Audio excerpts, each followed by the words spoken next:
I've had I've had feast over pieces of their bodies. I've made birthday cakes with the milk for their babies, and I have cured my illness with the result of experience on their intentionally made sick bodies. I'm 41 years old today, and it is now more than a year that I have lived with my new belief system. The turning point was on Christmas Day 2016, when with tears in my eyes and bleeding heart, I admitted to my ignorance. On that day, after watching Earthlings, it was as if someone put me in the queue of the cows to be killed and skinned so that people could make shoes and bags.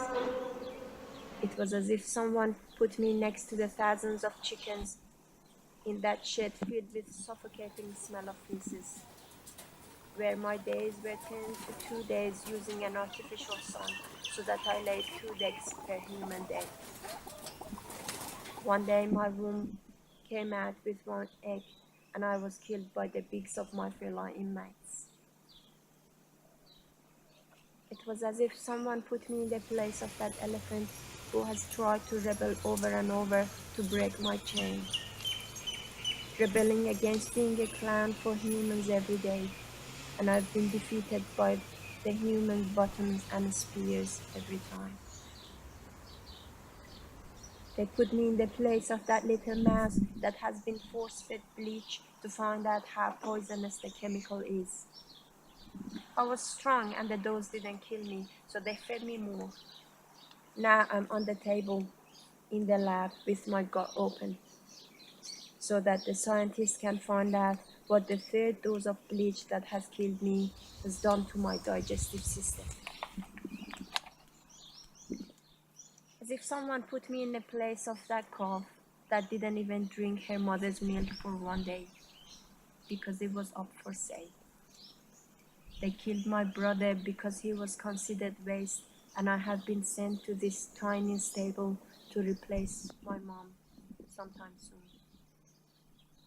They put me in place of that breeding dog that is impregnated by force every year. Every year they choose one of my babies for sale and kill the rest. I'm mourning for my recently lost babies again. It was as if someone turned my head and showed me what was on my plate. Your food is part of someone's body, someone like you, someone who had emotions, hope, fears, love, and likes, someone who decided and planned for herself. Because you wanted to have your steak today, that someone had a miserable life. She lost her life because of your steak. On that day, it was about 2 years that I had pets, 3 cats. In those 2 years, I had learned so much from them: love, trust, honesty, sincerity, humility, and being grateful of life. The depth of this love, their difference with me, their plans and decisions, their communications with me, had shown me a world where the animals were not in a hierarchy that I was at the very top of. Their trust in me had given me a responsibility. Their trust in our species, the human species, the species that can feed you today, but not because they love you. They will treat your wounds and then cut your throat tomorrow. But animals, they trust you completely when they trust you. It was all these that made me ready for the message. Animals are not mine. They live with me in this world. Their pain is pain and their suffering is suffering. Their wants are as important as mine, not less. I had questioned everything: religion, the structure of society, family structure, culture, tradition, but I was always at the center of all of these skepticism. I am my selfishness, I and my benefits. I was proud that I'm against tyranny, but I marinated a piece of flesh of a voiceless every day, cooked it and put it in my mouth without even thinking for the life that was lost. When purchasing shoes, I smelled the leather to make sure it is genuinely someone's skin, and I stole and drank the calf's food, and never questioned these everyday tasks, because I wasn't paying for it. I was sitting on the false throne of humans ruling animals that was built thousands of years ago. But all during the history, there have been some compassionate people who have opposed exploiting animals, from Plato and Da Vinci to Bernard Shaw and Paul McCartney. Not only the philosophers and authors, but also ordinary people.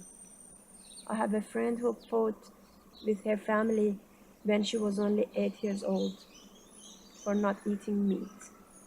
She stopped because of love for others.